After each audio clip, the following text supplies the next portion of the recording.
Hello, everyone. Welcome to the Savvy Cast. I am so grateful that you are here today, whether you are listening to the podcast or watching on YouTube. I have got a very, very special guest today, and she is going to share what I believe will be valuable information for everyone watching or listening, because we're going to talk about a universal topic. We're going to talk about grief and how to navigate that for your own personal journey or that of someone you love. And I just think this is going to be extremely beneficial. I have as my guest a old and dear friend, Dimy Mixon. I knew Dimy, met her at Auburn. She was a Phi Mu sorority sister, and I'm so pleased to introduce her to you, Dimy. Thank you for being here today, my friend. Oh, hey, Jamie, thank you so much for having me. I'm honored to be with you. Well, Dimy, I just want to start by telling everyone you were such a dear friend. We have so many sweet memories, so many hilarious memories. We do. But you and I have reconnected, and I found out that you came to Birmingham from Atlanta. We had lunch, and I found out that you are a grief counselor for women. And I said, oh my goodness, I've got to have you on, because that is something that will be so helpful to everyone. And that's sort of how we circled back to reconnect after all these years. But Dimy, I do want to start. I always like to have an icebreaker. I think it's just really good to jump in with something just sort of fun. And I asked my guests, what would you choose for your last meal? Oh, that is such a fun question. Okay, so I would have a big bowl of pasta with shrimp in it, and a good piece of garlic bread. Oh, yes. Salad, maybe a Greek salad or spinach salad, and a really good glass of red wine. And for dessert, I'd want a big piece of birthday cake.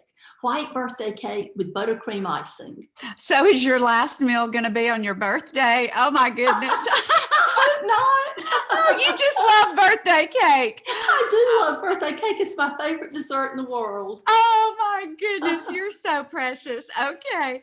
Well, I love that meal, and I'm going to get that. I'm sure you have a recipe for that pasta, and I'm going to get it. So you got it. Oh, okay. Well, Dimy, let's just start. Can you tell us your journey to becoming a grief counselor? What path did you take? Absolutely. So I graduated from Mercer Macon in undergrad. I transferred from Auburn to Mercer and finished at Mercer.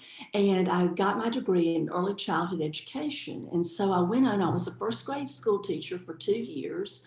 And then I went to work for Delta Airlines as a flight attendant. And I was a flight attendant for 8 years. Fun job. I loved it. Wow. And so when I quit my job at Delta, my children were 1.5 and 2.5, and I quit to stay home with them. And I remember when I quit, the next day, I remember exactly where I was sitting in our den in our home. And I told my husband, I said, one day I want to go back to school. I want to go to grad school, and I want to get my master's in counseling. And he said, well, okay, when are you going to do this? And I said, well, I don't know. So anyway, ended up, I went back to school, went to grad school when my daughter was in 6th grade and my son in 7th grade. And so I got my master's degree from Mercer University. And actually, it's the Mercer University School of Medicine. And again, it's just a master's degree, but it's a master's program that's in their med school. And to my knowledge, there are 3 other MFT programs like that in the country. And it was a really interesting program to go through because it was very mind, body, and spirit. So it was Oh. just a very, I really enjoyed going through that.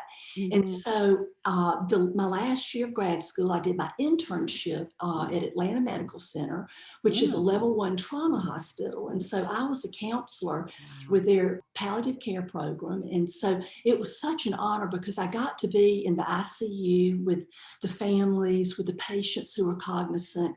They would send me in the hospital. They would send me, up on the floor to different people they wanted me to talk with or different families they wanted me to meet with. And then also there was a hospice across the street. And so once or twice a week, I got to go over to the hospice and work in the hospice as a counselor. And Jamie, it was one of the greatest honors of my life, just a privilege to get to work in that space. And I knew Wow. then that I wanted to work in the grief realm and Wow. So just that really, led you to your niche in counseling because they're different, I guess, right. ways that you can specialize.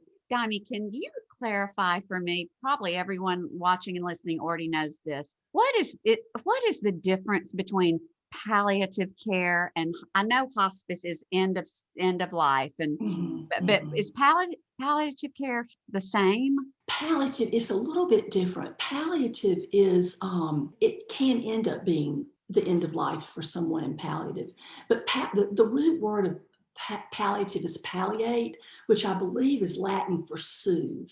And so Mhm. palliative care is for someone in a dire medical crisis to comfort and soothe them. Hopefully, many times we see them recover after Mhm. palliative care. Unfortunately, sometimes we don't. It can go either way, but it's when So it they can are be in any serious, age. yes, it's when they're in serious chronic illness in the hospital. That's where palliative Is care comes in. Is it, would it be something like maybe a major car accident, or is it a Could chronic be. okay, It could be both. It could be okay, both. It could be a chronic illness, but they're very, very sick, very, very oh, sick. And very often they recover and heal and, move forward. But again, sometimes they don't. Hospice is just a wonderful thing, and that is end of life care. And hospice can be in a facility or it can come into a person's home. And the hospice workers are like angels, honestly. They're so good at what they do. And they bring such comfort to the patients, to their families. They're really, really great. mm, and you do that as well, or you did that as I well? did that. I did that. What I did after I graduated and completed my internship, I went to work for a wonderful psychologist named Dr. Kristen Acock, and I worked for her for about 3.5 years. And then I started my own private practice. I'm a licensed marriage and family therapist, and so I live in Atlanta and work in Atlanta. And Mhm. so I started my own private practice about 2.5 years ago. It'll be 3 years in August. I named it Fountain Counseling. And so I Love. see women starting at age 18 and up. I see women of all ages starting at 18. And Mhm. I see them mainly for grief and loss. I also see them for relationship issues. And I do some anxiety, work in anxiety, but mainly grief and loss is my passion. Oh, okay. Well, Dimy, can you just define grief? How does someone know if they're grieving? Grief, Jamie, is a natural reaction of suffering and distress that we experience when something we love, someone we love, life as we know it is either taken away or changed forever. And so grief comes in so many different ways. I mean, it's clearly grief can come with the death of a loved one. It can Mhm. come with a divorce. It can come with a relationship dying. It can come with betrayal, with infidelity, loss of a pet, the death of a pet. It can come Mhm. with, loss of a home if the home's destroyed by fire or a Mhm. tornado, loss of a home, financial devastation, grief comes with that, Mm. loss of a dream. And Jamie, with the pandemic, I feel like Mm. with the pandemic over the past year, I honestly don't know how anyone could have experienced the last year, not had some amount of grief on some level, you know. Absolutely. Yeah, Life as everyone knew it, it stopped being normal, and we had to adjust to a new normal that was not fun at all. Right, right. And we didn't have a blueprint to go on because Right. it was so unprecedented, since, 1918, I guess, when the Spanish flu happened, 1918, Right. 1919. So, yeah. And so even, there's such grief with the pandemic as far as people who had loved ones die, people who Mhm. lost their jobs, devastating. But then also the grief of, like you said, everyone experiencing life as we know it changing so drastically, but also Mhm. like for the school children, not being able to go to school, not being able Mhm. to see their friends and their teachers. Mhm. I thought about the kids who were like, seniors in high school or Mhm. seniors in college, Yeah. that last year of schooling that should be so celebratory and exciting for Right. them, that had to be so different. And think of all the brides during the pandemic that Yeah. had to readjust with their weddings. And I Mhm. think of the people too in certain cities where there's been a lot of discord and, things Right. change, like in New York, LA, Portland, Seattle. I'm sure they experienced some grief too, I would think. Right. Well, Dimy, let me just ask you, when someone comes to you for whatever reason they're grieving, where do you start? I try to meet them where they are. Mhm. Meet them where they are. And that's what I would encourage anybody who is listening to this. If anybody has a friend or a loved one who is grieving, meet them where they are. And when people are grieving, they need to have their grief witnessed. They need to have their grief seen. And somehow I think it validates it. And somehow I think it shares a little bit of the suffering. And there's a lot of healing power that comes when one tells their story. And when one is grieving, when they are in the place to share their story, there can be healing in that for them. But we don't ever want to push somebody to tell their story. They need to be able to share that when they're ready. So it's all up to them. And Jamie, there's no wrong way to grieve except to not allow oneself to grieve. If Mm. that makes sense. You have to allow the process to work out. Absolutely. And I know this sounds so cliched, what I'm about to say, but it's very, very true. If we feel it, we can heal it. If we share it, we can bear it. Oh, So wow. we want to be Mhm. able to feel our feelings. And Mhm. so the feelings are like waves, they come in waves. And Mhm. so we want to just hold space for someone who's grieving to be able to feel their feelings. And then when they're able to share their feelings, however they choose to share them, somehow I think it helps absorb a little bit of the pain. Well, Dimy, I know that because I think all of us who went to school learned the stages of grief, that Right. it changes. It's a Mhm. process. Can you just touch upon that? Because I can't remember all of them, but I do remember learning them at some point. Right, right. I'll be happy to. Okay, so there were originally 5 stages of grief, and they were started by Dr. Elizabeth Kubler-Ross, who was a Mm. psychologist, or excuse me, Right. psychiatrist. She was a Mm-hmm. psychiatrist, and I believe she wrote a book, her famous book called On Death and Dying. I believe Yes. she wrote it in 1969. Mm-hmm. And so she came up with these 5 stages for people who are dying that they go through. But then she shifted that for the grief realm, just for people who were grieving. Oh. And those stages are denial, anger, bargaining, depression, and acceptance. Then Elizabeth Kubler-Ross and a man named David Kessler, who is I'm a big fan of his. He's one of the probably leading grief experts in the world, and he's out of Los Angeles. And Mm-hmm. so David Kessler and Dr. Elizabeth Kubler-Ross became friends. And so they even collaborated on a book together. And David Kessler, after Elizabeth Kubler-Ross died, David Kessler added, with Elizabeth Kubler-Ross's family's permission and the permission of her foundation, added a 6th stage of grief, and that is meaning. And Meaning. so meaning, which is a 6th stage. And what is so important for us all to remember, that these 6 stages, they're not linear, Jamie. I mean, if They someone's don't have grieving, to go in order. Is that what you're saying? they don't. Very typically, there are generally bookend with denial and shock at the beginning, and then bookend with meaning and acceptance. But after one, but they're very fluid, very, very fluid. And so even after one has reached meaning and acceptance on a loss, things can trigger, Right. holidays, anniversaries, anything can trigger the grief. So some anger can come back, some sadness and some depression can come back. That's normal. That's normal. Just know that's normal and continue just to ride those waves. And then, the meaning and acceptance will come back again. Grief is so individual. And grief is as unique as our thumbprints, as unique as our DNA. And we're all going to grieve differently, and that's okay. It's like I said, the only thing that we want to avoid is not to allow ourselves to grieve. Okay, let's speak to the ones now who are grieving. At whatever stage they may be, let's just say they have not reached acceptance yet.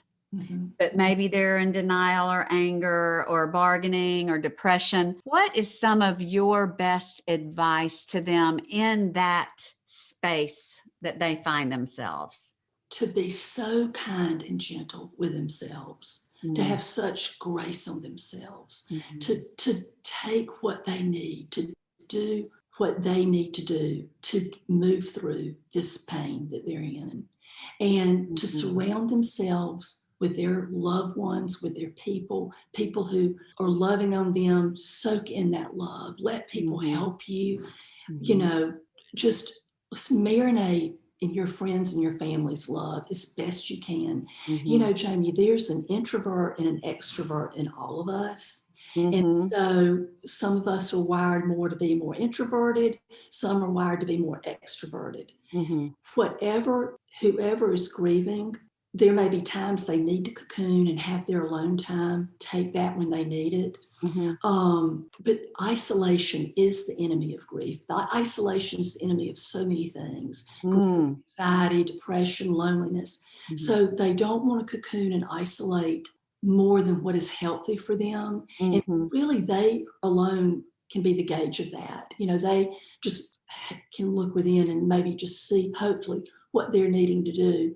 But to please do surround yourself with connection with loved ones, and they're good, safe people in their life. Because isolation, even if you think you need it, there's really no good end to isolation, is there, Dimy? I mean, alone time, just having your space is different. Right. Isolation to me connotates something that's not healthy. Right. You're not feeding on things that would sustain you. Right. I agree. Also, I would tell them too to stick to as much of a daily routine as they can. Even just making up their bed in the morning, any little step they can do just to stick to their daily routine can be so helpful. To try to eat right, to try to, get some exercise, any movement that we can do helps burn off that cortisol, the, stress hormone, and gets the serotonin and endorphins going in our brains. So any exercise they can do, and just to really be so kind and gentle with themselves, to journaling is a really powerful healing tool. Journal, I highly recommend that. If they have faith, cling to their faith, cling to their family and friends, and just know that they will move forward. We never move on from the death of a loved one, because love is eternal. Love does not die, and we will always hold our loved one in our hearts, spiritually and emotionally. But they're not with us physically anymore. And so we'll never move on from it, but we will move forward. And one day, Jamie, as people grieve, the time will come where they will move forward with less pain and more love and peace. That time will come. And just to know that there's hope and there's light at the end of the tunnel, where they will be moving forward in more love and more peace than they have. The pain will eventually subside. It will not be this excruciating as it is in the beginning. Okay, that to me is a very helpful piece of information, because I know that when you are in the probably the worst of the worst, you think, am I ever going to see joy again? Is my life ever going to have meaning again? But you're saying in every instance, even though we can't change the loss of a loved one, that it will over time get more bearable. I believe that it does. I believe it does. And, I don't really like that saying, time heals all wounds. I Mm-hmm. think it's what we do with the time. And so Mm, we've got to do our grief work. We've got to do mm, our grief work. We've got to allow ourselves to feel our feelings. And so that helps us move through the pain with time. And they're allowing themselves to grieve, to fully grieve. The pain it'll always be a grief, but I do feel like love and peace will come into them, soothe their hearts. mm-hmm, The Bible says God is the God of all comfort. And mm-hmm. so I would encourage anybody to cling to Just their faith and soak in God's love and to know that God loves them, that God sees them, and mm-hmm, God is with them. That God mm-hmm. is with them. But I do believe there's so much hope for peace and for the pain to not to always be so Not to always be excruciating. so extreme. Mm-hmm. And Dimy, and the way God comforts, or I believe, is through we are the hands and feet of Jesus, and we are the ones who he uses to comfort Right. those that are in our circle. Can you tell us what is the best way to be there for someone? What do you say and not say? That is something that's very difficult for me. I think, should I call? Should I say something? Should I just drop food off when they're grieving and you don't really, they don't want you to text you? It's so hard. What are some bits of advice you can give us? I'm so glad you asked that question. I'm so glad you asked it. That is a great question. I have so many friends who reach out to me and they'll say, Dimy, I have a friend who just lost their spouse. I don't know what to say. And what I tell them is there's a reason. There's a reason in times like that we don't know what to say. And I believe that is because our words need to be few. I think Yes. sometimes the Mhm. less we say, the better. What we want to do is we want to show up for them. We want to be present for them.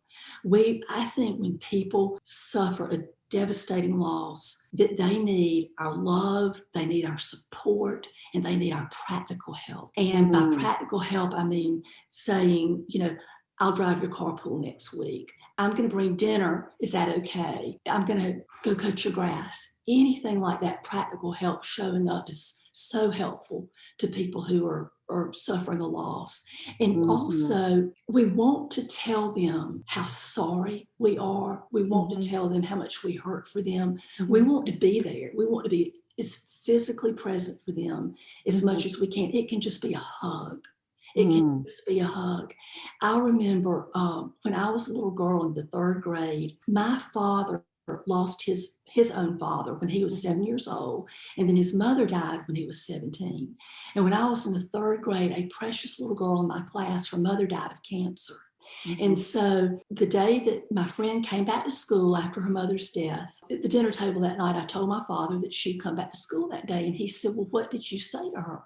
And I said, well, I didn't say anything. I didn't know what to say. And he very lovingly and gently got on to me and he said, Dimy, you always say something to them. You let them know how much you care and let them know you're sorry. You don't have to say anything, but tell them you're sorry. You've got to let them know. He said, because from when I lost my mother and my father, I always remember who did nothing, who said nothing, and oh, who did wow, nothing. And that always made an impression on me. wow, So any kind of love and care that we can show, and again, trying to meet people where they are and bearing witness to their pain, bearing mm, witness to their pain. And Jamie, some things we want to kind of try to avoid, what we don't want to say. right, And let me say before I talk about this, I have probably failed in the past at either all of these or most of these. But right, yeah, our we all, mistakes are mhm, our yeah, mistakes are our greatest teachers, right? right, But right, anyway, we don't ever want to try to give them silver linings. We don't want to do it. They know how blessed and lucky they were to have that loved one in their life. And mhm, so we don't want to say, I'm just going to make up an example. I'm going to make up something. Let's just take two women named Sally and Sue. Okay. mhm, Let's mhm, say that Sally had a beautiful relationship with her mother and her mother died. mhm, Let's say that Sue maybe didn't as much. So Sally's mother died. Sue does not need to say to Sally, well, at least you had such a good relationship with your mother. We don't want to mhm, say things like that because what it does is it really invalidates Sally's grief, Right, and right. so you don't want Sally to think, oh, I can't fully grieve this because I was lucky to have a good mother. Mhm. So we want to be really gentle in how we word things. And there's a sweet spot in comforting others that we want to try to land on. And one side of the sweet spot is not doing anything and not expressing care. And the Right. other side of the sweet spot is saying the wrong thing. And so, Dimy, is it okay to say, because I know I've said this before, but then I think, ooh, if someone was suffering and they were just under such physical pain just for a long period of time, is it okay to say, even though the person who lost them knows this, I'm so thankful they're not hurting anymore, or that they're in a better place, or that they're not in pain? I would not encourage anybody to say that. Okay. It's okay for the griever to say it. The griever can say Okay. whatever he or she wants, Right, right. but Yeah. that can oftentimes, even though we all have good intentions when we say things, every one of us, we mean well when we do Mhm. it. But when someone is in such a place of pain, we have to be so gentle. They know they're not suffering anymore. Right. And what Mhm. you just said, I have said before. I mean, like I said, I have messed up on all of this in the past, Yeah. but our words are generally not really that helpful. Just to Yeah. say the Wow. basic words of, I am so sorry, I am here for you. Mhm. I And just that I care. love you, or I'm here. Yes, And yes, yes. Dimey, on that note, I know we all have experienced people who undergo extreme duress or grief, and we are not in their inner circle enough to go over and just walk in and just hug them, but we Right. are in their circle. Yes. Does it matter? Like you said your friend came back to school. Well, obviously she was at a point where she could come back to school. But Right. in the very, very beginning, when it's so raw and their grief is just so hard, is that the time to send a card, or do we wait till maybe they're a little more in a better place, or whether to send a card or to bring a meal? Timing. What can you advise us on timing? Yeah, that's a great question. I would always err on the side of being there. Mhm. And one thing that you could do is check in with the person's best friend or family Right. member or close friend Right. group and say, where are they on wanting company? And you can get a feeling from that. They may not be wanting company. If they're not wanting company at the beginning, you can drop food at the door and Right. leave. Mhm. You never go wrong writing a card, putting a card in the mailbox. Right. And in my opinion, you never go wrong sending a text, just saying, I'm so sorry, I'm praying for you, I'm thinking Mm. about but any show of care, I think is such a gift. And Jamie, David Kessler was in Atlanta a couple of years ago, and I went to a workshop that he had for therapists. And he said, I love this, he compared our friend group when there's a death to an orchestra. You know how in an orchestra you have the different musicians and different Yes. musical instruments. And he said, you've got your friends who show up when it happens and do not leave your side. You have the Mhm. other friends that are consistent about checking in through the process. You have other friends that are really good about bringing food. You have other friends who are good about offering practical help. You have just the different gifts that friends have, but it all works. It all Oh, works. I So love that. go with your gut and what you feel compelled to do. But I would always err on the side of expressing care and concern. Okay, that is very, very helpful. And just on the practical side, you mentioned taking food or whatever. Even things like, if you aren't one of the inner circle, but you're close enough where you want to do something, some things you could do, you could pay, like if you have a house cleaner that yourself, you can send Yes. them to say, would you Yes. please, whether you take my slot this week, go clean for my friend, I'm Lovely. paying for Yes. it, or That is just lovely. mow their lawn, wash their Mhm. car. If you're a hairdresser, just say, come in, I'm going to do your hair, or I'm going to come to your house Yes. when I'm off and I'm going to do your hair, or I'm going to, there's so many, whatever our talent, like I really don't have any talents, but I can cook. Yes, you do. I can always, and I grew up in the South, and that's just, and in the church, and that's what you do. I mean, when someone had any level of grief or celebration, it's time for poppy seed chicken. Here we go with the food. Yeah. And literally, I remember, Dimy, growing up, and I'm sure you do too. And I hope this is still the case today, but there was so much food that nobody had to prepare or think a bit about all the people who are going to be coming in for the funeral. Typically, there was food for days. And those wonderful church ladies, they brought it, they slipped in and out, they cleaned, someone stayed to clean, and they were just over in the corner, quietly clean.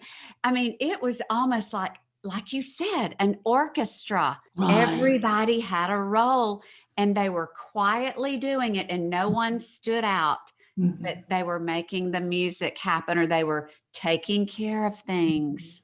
Yeah, that's beautiful. That is absolutely beautiful. And Jamie, I think of Job in the Bible quite often. When Job, at the beginning of Job, when he lost everything, he had 3 friends that came and sat with him for 7 days and 7 nights, and they did not say a word and brought him great comfort. They were physically there, physically present, and they did not talk. Then after the 7 days, they started opening their mouths. They started giving platitudes and trying to explain things away. Yeah. And it says that they turned into his tormentors. And I tormentors. That's right. They were awful. And they have a horrible reputation now, Job's friends. Even though they started out wrong, if you say, what about Job's friends? They were awful. That's the way they ended. Yeah. And I think in chapter 6 of Job, he calls them treacherous. So we don't want to do that. How many Bible classes have you been to learning not to be like Job's friends? I mean, oh my goodness, I know. They went down in history as horrible. But like you're saying, the more we talk, the more like that we might be, even not intended. Right. Nobody sets out and intends to make anything worse. But we want to be really mindful to just be there, love on them, show our care, tell them how that we are hurting for them, we hurt with them, we're there for them. But really, sometimes the less we say, the better. The less we say, the better. Well, Dimy, let me switch gears to, I know that divorce is a tremendous grief, and it's a tremendous grief on many levels.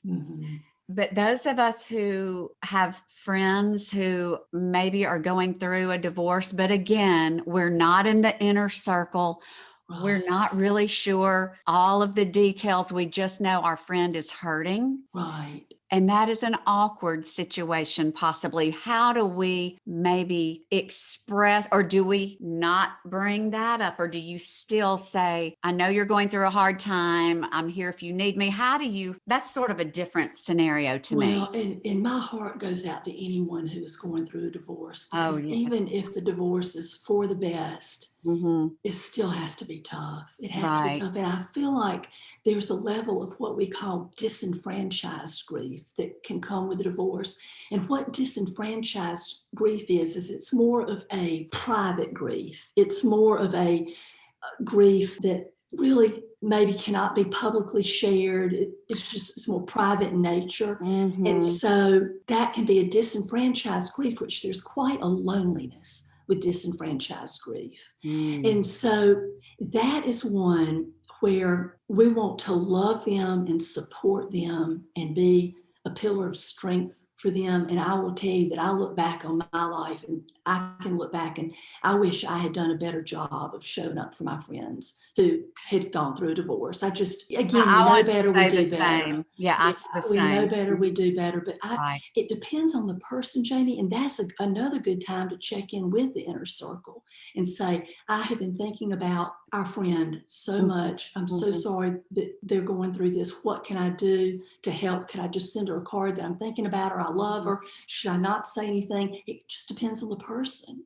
I hear both, and this is a kind of a slippery slope, but Jamie, I hear not just in divorce, but in grief in general, I hear many people say, I like to be asked how I'm doing, because there's not an elephant in the room. I like to be asked. Right. Oh, yeah. But then, Jamie, I hear just as many people say they don't like to be asked. They're more private in their grief, and they don't want to be asked. Now, this makes perfect sense, but I will hear somebody say, well, my spouse just died. They asked me how I'm doing. How do they think I'm doing?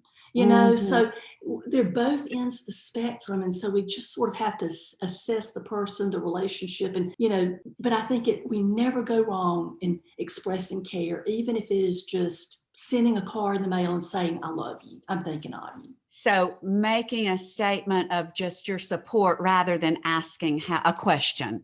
Questions really just early on don't really help much of anything other than, can I come mow your lawn? Or you just something very. Exactly. And Jamie, the thing is when people know that we're a safe place for them, they know they can talk to us.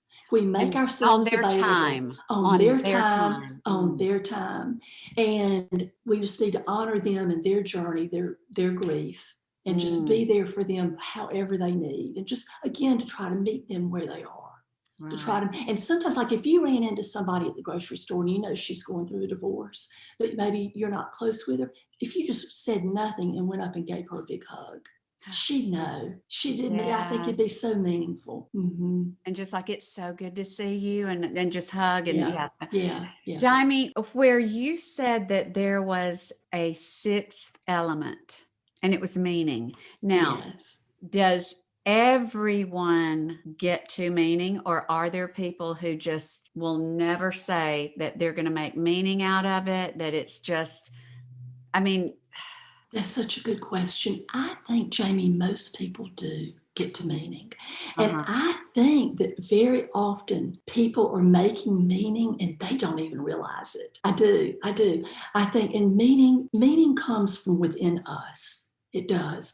It comes from within us, and it looks so different. And I see all different kinds of meaning making, and it's a beautiful thing. And it can be small daily steps of journaling, journaling about the loved one who's died. It can be lighting a candle in the evening and maybe having a prayer.